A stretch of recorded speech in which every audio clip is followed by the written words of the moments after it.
Hey everybody, welcome back. We want to wish you all a safe and happy holiday season. Now let's go see the tired old queen at the movies. Ooh, Merry Christmas, Johnny. This year I thought we'd do one of the great movies about a family at the turn of the century America. Betty Smith's A Tree Grows in Brooklyn, directed by Elia Kazan and starring Dorothy McGuire, Joan Blondell, Peggy Garner, Ted Donaldson, Lloyd Nolan, and in his Academy Award winning role, James Dunn. This was Elia Kazan's first movie that he directed. He had come as an actor. He was one of the founding members of the Actors Studio and the whole method in New York. And they brought him out and he started working in movies as an actor and then gradually as assistant director, and finally they gave him this. It ain't always easy when you're poor, but it'll be a blessing to you. He had an amazing affinity with actors and they knew that. Why can't you just be human now and get it over with? Huh? He took this story, which is essentially told through the eyes of a young girl named Francie, who's played by Peggy Garner. And it's in New York City. It's a time when poverty is rampant, but it's about a family that lives despite the poverty. The mother is kind of bitter about her lot in life, and she cleans for the building, and she's on her knees all the time cleaning and cleaning. Yeah, but Christmas will be here before you know it. I got enough troubles without worrying about that. The father is an affable, wonderful guy who happens to be an alcoholic. Johnny, you all right? And why not? Ain't I married to the most beautiful lady in all Williamsburg? And he's so endearing, and he loves his daughter, and his daughter worships the ground he walks on. And why not? Ain't I the Brooklyn Thrush? Oh, Papa! He gets drunk every night and comes home, but he always fills her with dreams. What do you want? What would you like to have? What's your big dream? And she'll say things to him like, "Oh, Papa, I would really like it if you would come home and not be sick." Oh, who told you to call it sick, baby? You shouldn't waste your wishes on things like that. I'm telling you, prima donna, one day things are going to change. You're going to see. He's one of these characters that's just always optimistic, no matter what, and constantly comes to the realization that no matter what his dreams are, they're not going to happen. Sure, you're right. Who am I trying to kid?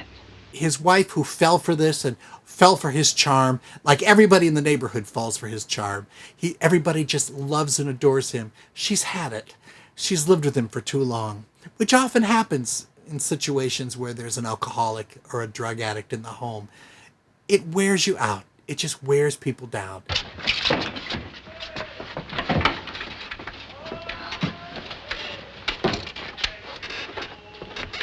Her sister, the mother's sister, is Aunt Sissy, played by Joan Blondell. She's a good time girl.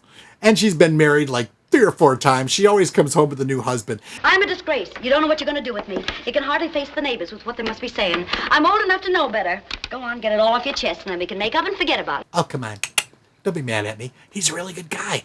This guy, he's a milkman. He's out most of the night, but, he makes good money. He's a good guy. The mother will go, gosh, but there's a bond there. And it has this connected family life that Kazan was able to bring out with all these actors. With Dorothy McGuire, she'd been a stage actress. She did a play called Claudia, which got a lot of notice, and it brought her to Hollywood, and she did the movie version. She signed with David O. Selznick, which at that time in the mid-40s was really something. She had a lovely, sincere quality. Well, I just made up my mind to wait up for you. I guess I ain't used to the hours anymore. No, leave it. It's nice. Go on. We saw her in Friendly Persuasion. She's the girlfriend of Gregory Peck in Gentleman's Agreement, which is kind of a role which was not a sympathetic role because she's sort of anti-Semitic. And she's also in 3 Coins in a Fountain. She was in a lot of movies at that time. She was too young to play this part, but Kazan said she was actress enough to pull it off. I just knew that I didn't have to do makeup and stuff with her to change, that she'd get that world-weary quality, and she does. Yeah.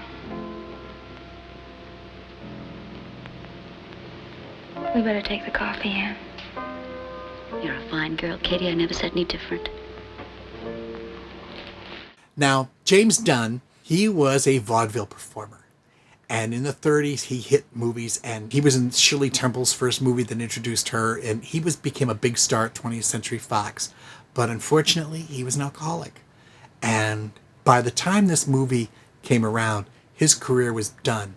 Sure, he drinks and all, and you're the one who's had to make most of the living, but everybody's got something.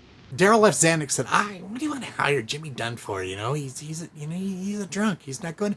And Kazan said, in the theater, if you have to find somebody to play an alcoholic, you try to find an actor who's had a history of drink.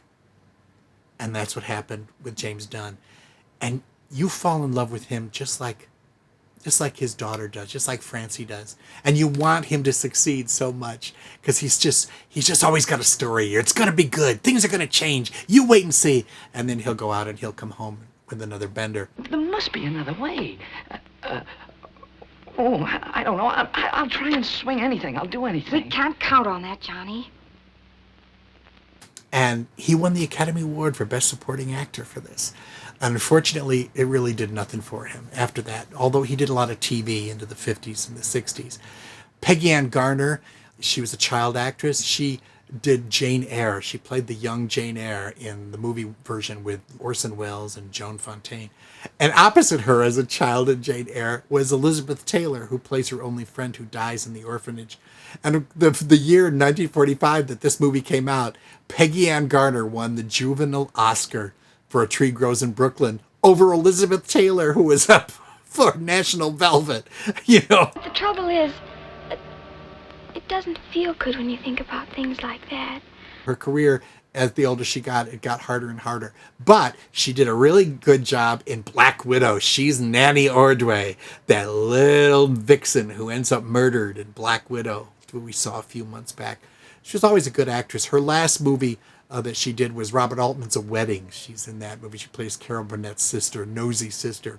Lloyd Nolan. Lloyd Nolan had come in. He was playing gangsters. He played either gangsters or policemen. He had an amazing voice, Lloyd Nolan. He was always just whatever he said, even when he was a gangster, whatever he said, you knew it was the truth. Oh, I just wanted to say, ma'am, that the gentleman wasn't making no trouble. He just needed a little help. Here, drink it, Johnny. Isn't there anything that I can do? In this, he plays the policeman who sort of has his eye on Dorothy McGuire, but he respects her because she's married and he's a really stand-up guy. I guess I know a lady when I see one, ma'am. He was later Doc Swain, who's the only voice of reason in Peyton Place. He later was in Julia, which was a turning point in television with Diane Carroll having a lead role. It was the first African-American actress who had, a role where she was a single mother and was a nurse and was taking care of herself. And he was the faithful doctor and friend of hers on that show. His last movie was Hannah and Her Sisters for Woody Allen. This movie was a huge, huge success. It has great sentiment, which I love, and it has such great feel for families. Mama thinks we don't know anything. Yeah, she acts like we were kids or something. In Brooklyn, they wait around for the Christmas trees. And when they can't sell the Christmas trees, the guy who owns the Christmas tree will pick up the Christmas tree and throw it at somebody. And you have to catch it. And if you catch it, you get to keep it. So Peggy Ann Garner and her brother Ted Donaldson are waiting, and they go, you're too little, you'll never catch this tree. And they do. It's this gigantic tree that they take home, and they have to haul it up 6 flights of stairs. And Merry Christmas, everybody! Merry Christmas! It's got all these traditional home things. And Francie's big dream is that she wants to go to a better school because she reads everything. She goes into the library and she says, "What is this book?" And the librarian says, "Well, that's a little old for you, isn't it?"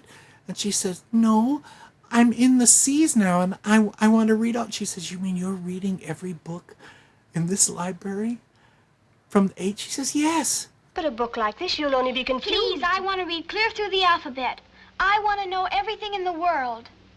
Well, The brain says, "All right, look," Lillian Bronson, wonderful actress, says, "All right, but take this." when knighthood was in flower, just for fun.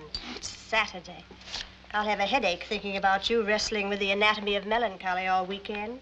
And the whole thing about the tree that grows in Brooklyn is that the tenement buildings in Brooklyn, there's no trees. There's one tree, and they cut it down. Mama, they're cutting the tree! And it breaks Peggy Ann Garner's heart. And her father comes up behind her and says, "Oh, Prima Donna, now listen. That tree grew up from nothing. It grew up through the cement. You wait and see. There's gonna be another one.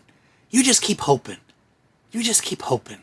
Look out, see the stars, and look down, and pretty soon, before you know it, there'll be another tree coming up just for you. Just what?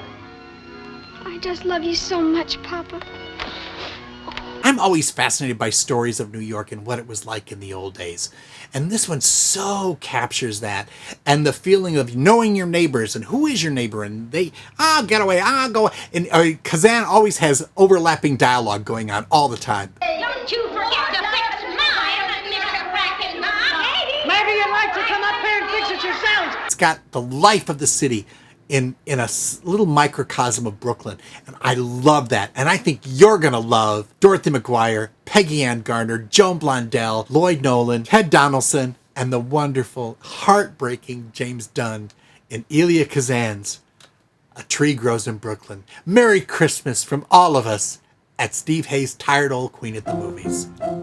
Let's all go to the lobby. Starring Dorothy McGuire, Lloyd Nolan, Peggy Ann Garner, Joan Blondell, Ted Donaldson, and directed by Elia Kazan and starring all of those people. Merry Christmas.